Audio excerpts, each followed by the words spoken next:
இந்த வீடியோவில் பார்த்தீங்கன்னா ராஸ்டர் இமேஜுக்கும் வெக்டர் இமேஜுக்கும் உள்ள வித்தியாசம் தான் பார்க்க போகிறோம்.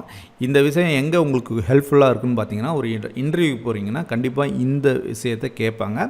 ஸோ அப்போது வந்து நீங்கள் பதில் சொல்லணும். அதுக்காண்டி தான் இந்த வீடியோ. ஸோ ஓகே, ராஸ்டர் இமேஜ் அப்படின்னு பார்த்தீங்கன்னா மில்லியன்ஸ் ஆஃப் பிக்சல்ஸ் சேர்ந்து க்ரியேட் பண்ணுறப்ப தான் ஒரு இமேஜ் தான் பார்த்தீங்கன்னா ராஸ்டர் இமேஜ். இந்த ராஸ்டர் இமேஜ் எல்லாமே பார்த்தீங்கன்னா பிக்சல் பேஸ் பண்ணி தான் க்ரியேட் ஆகிருக்கும். ஸோ பிக்சல்னால் என்ன அப்படின்னு பார்ப்போம். ஸோ பிக்சல்னால் என்னென்னா, ஒரு இமேஜை ஓப்பன் பண்ணிவிட்டு நீங்கள் வந்து நல்லா வந்து ஜூம் பண்ணிங்கனாவே உங்களுக்கு தெரியும் பிக்சல்னால் என்னன்னு. இப்போ நான் வந்து இதை வந்து ஜூம் பண்ணிக்கிட்டே இருக்கிறேன். ஸோ பார்த்தீங்கன்னா இது millions of dots, square dots சேர்ந்தது தான் பார்த்தீங்கன்னா இந்த இமேஜ். உங்களுக்கு போக போக தெரியும். பாக்ஸாக வருது பார்த்தீங்களா. ஸோ இந்த பாக்ஸு இது மாதிரி ஒரு million of boxes, colour boxes சேர்ந்தது தான் பார்த்தீங்கன்னா ஒரு இமேஜ். ஸோ இதை தான் பார்த்தீங்கன்னா ராஸ்டர் இமேஜ்னு சொல்லுவோம். இந்த பாக்ஸாக இருந்தது பிக்சல்னு சொல்லுவோம். இந்த ஒவ்வொரு பாக்ஸும் பிக்சல்னு சொல்லுவோம்.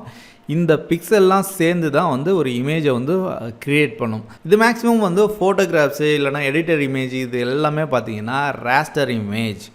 வெக்டர் இமேஜஸ் அப்படின்னு என்னென்னு பார்த்தீங்கன்னா, இது எல்லாமே பார்த்தீங்கன்னா ஒரு மேத்தமெட்டிக்கல் கால்குலேஷன்லையோ இல்லைனா ஒரு கர்வ் பேஸ் பண்ணியோ இல்லைனா வந்து ஒரு லைன் பேஸ் பண்ணியோ க்ரியேட் பண்ணப்பட்ட ஒரு இமேஜ் தான் பார்த்தீங்கன்னா இந்த வெக்டர் இமேஜ். இது மேக்ஸிமம் எங்கே யூஸ் ஆகும்னு பார்த்தீங்கன்னா, ஒரு லோகோ டிசைன் பண்ணும்போதோ இல்லைனா ஒரு டெக்னிக்கல் ட்ராயிங், அது இந்த இன்ஜினியரிங் ட்ராயிங்ஸ் சொல்லுவாங்களே.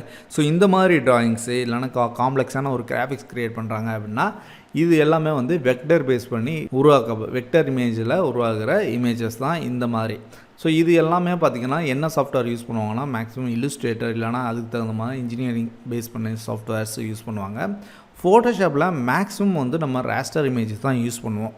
ஓகேங்களா. ஸோ இதுவே வெக்டர் இமேஜாக இருந்தாலும் அதை வந்து எடிட் பண்ணணும் அப்படின்னா அதை வந்து ராஸ்டரை கன்வெர்ட் பண்ணிவிட்டு தான் அதை வந்து நீங்கள் எடிட் பண்ண முடியும். டேரெக்டாக ஒரு வெக்டர் இமேஜை டேரெக்டாக நம்ம வந்து எடிட் பண்ண முடியாது. எரேஸ் பண்ணுறதோ இல்லைன்னா கட் பண்ணுறதோ பண்ண முடியாது. அதை வந்து ராஸ்டரை கன்வெர்ட் பண்ணிவிட்டு அதுக்கப்புறம் தான் அதை வந்து நம்ம எடிட் பண்ண முடியும். ஓகே. ஸோ ஃபோட்டோஷாப்பில் எண்ட் ஆஃப் த டே ஃபோட்டோஷாப்பில் நம்ம மேக்ஸிமம் ராஸ்டர் இமேஜ் யூஸ் பண்ணுவோம். வெக்டர் இமேஜாக இருந்தால் அதை வந்து கன்வெர்ட் பண்ணி ராஸ்டர் இமேஜாக யூஸ் பண்ணுவோம். ஓகே, ஓரளவுக்கு தெளிவாக இருக்குன்னு நினைக்கிறேன்.